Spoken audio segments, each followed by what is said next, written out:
प्रिय विद्यार्थियों, मैं doctor Ashok Kumar Meena, associate professor Hindi, Gauri Devi Rajkiya Mahila महाविद्यालय अलवर, आप सभी का हार्दिक अभिनंदन करता हूँ।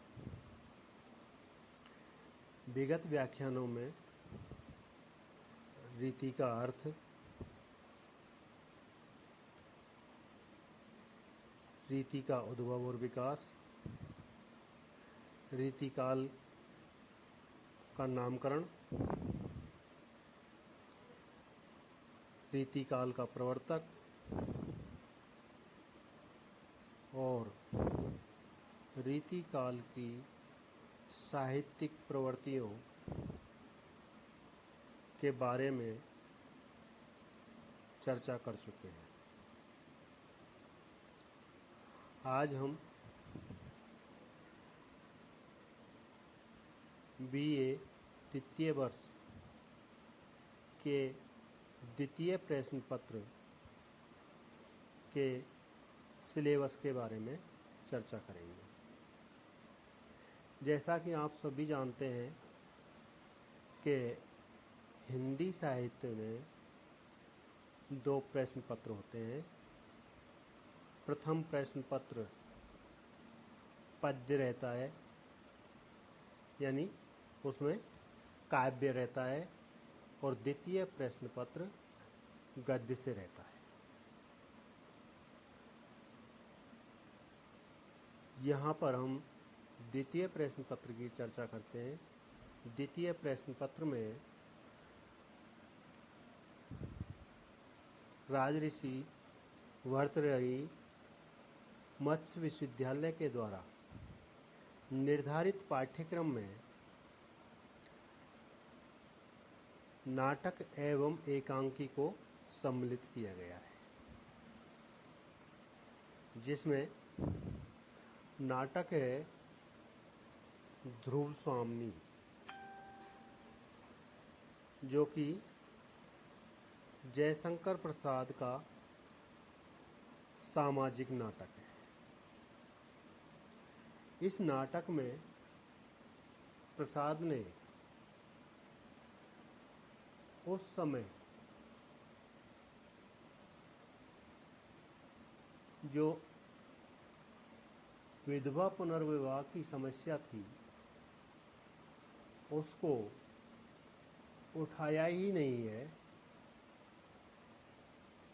उसको पुनर्विवाह करवा के सभी के समक्ष एक उदाहरण भी पेश किया है। इस नाटक में गुप्त वंश की उस घटना को कथा वस्तु बनाया गया है, जिसमें स्त्री का पुनर्विवाह कराया गया है। गुप्त वंश के महाराज समुद्रगुप्त के 2 पुत्र थे। ज्येष्ठ पुत्र रामगुप्त और कनिष्ठ पुत्र चंद्रगुप्त, यानी बड़े वाले रामगुप्त और छोटे बेटे चंद्रगुप्त। चंद्रगुप्त के शौर्य, साहस और प्रतिभा को देखकर ही महाराज समुद्रगुप्त ने उन्हें युवराज का पद प्रदान कर दिया था।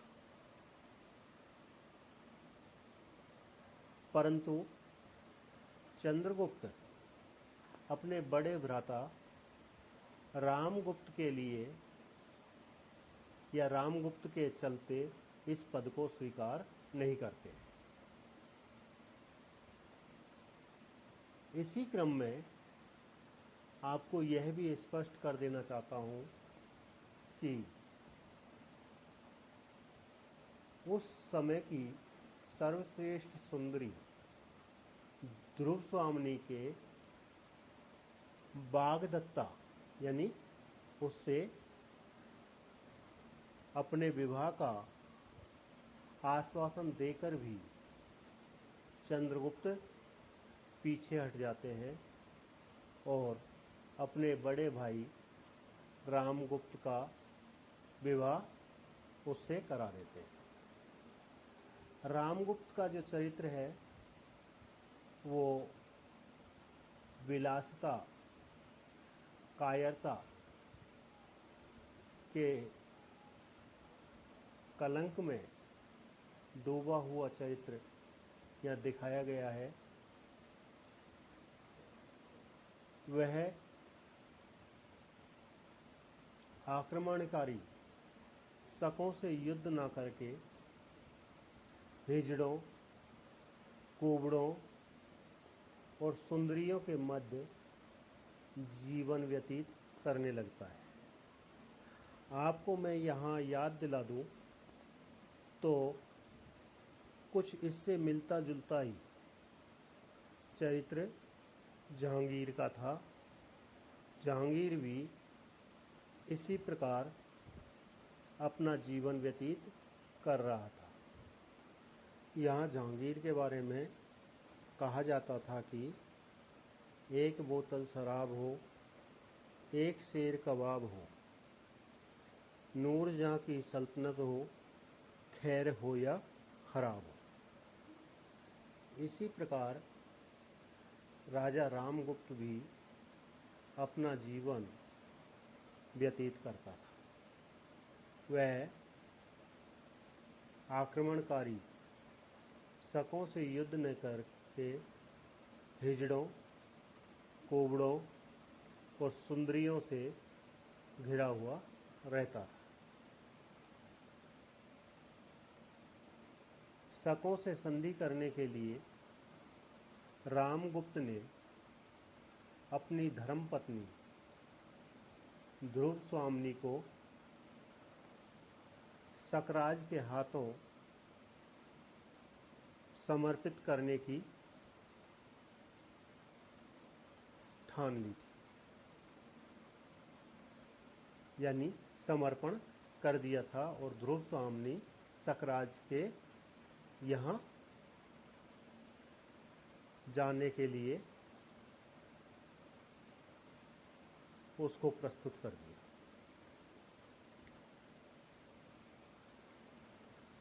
परंतु छोटा भाई जो चंद्रगुप्त था वह इस कलंक को अपने वंश पर नहीं लगने देना चाहता था और उसने निश्चय किया कि सकराज का खात्मा करके ही मानेगा। वह यानी चंद्रगुप्त ध्रुव स्वामिनी के साथ स्त्री वेश में सकराज के पास जाता है और सकराज का वध करके ही वो लौटता है। ध्रुव स्वामिनी की ओजस्विता से प्रभावित होकर सामंत वर्ग रामगुप्त का विरोध करते हैं। परिणामतः एक सामंत के द्वारा रामगुप्त का वध कर दिया जाता है और पुरोहितों की शास्त्र विहित सम्मति से विधवा ध्रुव स्वामिनी का पुनर्विवाह चंद्रगुप्त के साथ करवा दिया जाता है। चंद्रगुप्त सम्राट बन जाते हैं और ध्रुव स्वामिनी महादेवी बनती है। और यहाँ प्रसाद जी ने यह भी दिखाया है जो सकराज की पत्नी है यानी आचार्य मिहिर देव की कन्या है, वो अपने पति सकराज का सब ध्रुव स्वामिनी से भीख में मांगकर लाती है। इस प्रकार यहाँ प्रसाद जी ने जो सामाजिक समस्या थी पुनर्विवाह की, विधवा पुनर्विवाह की, उसको बड़े ही सटीक ढंग से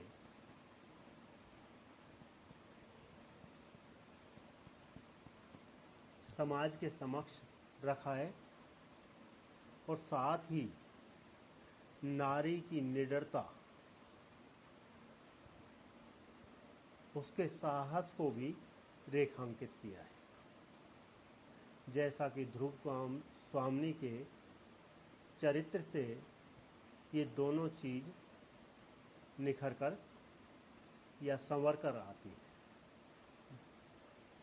नारी अपने आत्मसम्मान पर या अपनी अस्मिता पर जब आँच आती है तो अपना सब कुछ दांव पर लगा देती है, यानी वो वहाँ से पीछे नहीं हटती, वो 2 कदम पुरुष से भी आगे बढ़कर अपने आप को रख देती है। इस प्रकार प्रसाद जी ने ध्रुव स्वामिनी में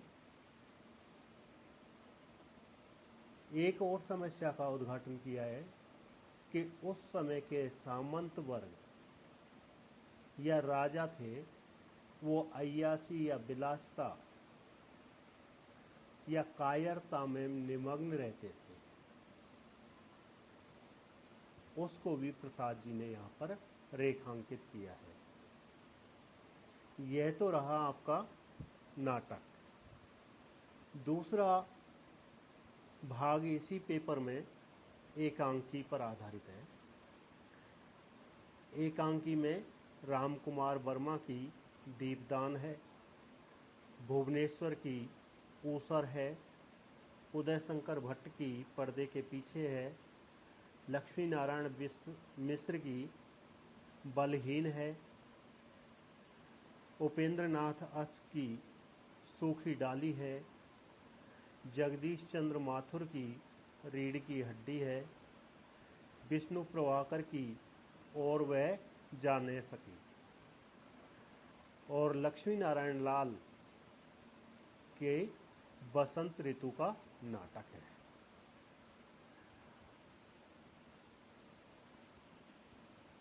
इस प्रकार यहाँ पर इन दोनों के अलावा नाटक का उद्भव और विकास, साथ ही एकांकी का उद्भव और विकास दोनों से संबंधित भी प्रश्न पूछा जाएगा। अंक विभाजन आपके समक्ष है। कुल 4 व्याख्याएं आएंगी पेपर में, उनके ऑप्शन भी रहेंगे, यानी अथवा में भी व्याख्याएं दी जाएंगी, जिसमें 2 नाटक से और 2 एकांकी संग्रह से, यानी ये 8 एकांकी हैं तो 8 में से 2 व्याख्याएं होंगी और नाटक से 2 व्याख्याएं होंगी। चारों व्याख्याएं 8-8 नंबर की होंगी। इस प्रकार 32 अंक होते हैं। कुल 3 आलोचनात्मक प्रश्न होंगे, यानी बड़े प्रश्न होंगे, 1 नाटक पर, 2 एकांकी संग्रह पर। इनमें भी आपको विकल्प दिया जाएगा, यानी अथवा में दूसरा प्रश्न भी दिया जाएगा। वो आपकी चॉइस रहेगी कि किस प्रश्न को आप सॉल्व करते हो। इसी में ये 15-15 अंक के होंगे तीनों प्रश्न। इस प्रकार ये 45 अंक के बड़े प्रश्न हो जाते हैं।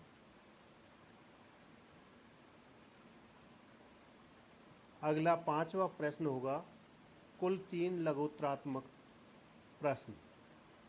इनमें भी आपको विकल्प देय होंगे, यानी इनमें भी अथवा रहेगा, यानी अथवा के साथ आपको 6 क्वेश्चन मिलेंगे, जिसमें से 3 आपको सॉल्व करने हैं। ये तीनों प्रश्न 5-5 अंक के होंगे। इस प्रकार 15 अंक का यह लघुत्तरात्मक प्रश्न का समूह होगा। इसी में विकल्प के रूप में अति लघुत्तरात्मक प्रश्न होंगे ब भाग में, यानी ब पार्ट में, और ये सभी प्रश्न 20 शब्द के होंगे, यानी 20 शब्द में इस प्रश्न का उत्तर आपको लिखना होगा। यह तीसरी व चौथी इकाई पर आधारित होगा।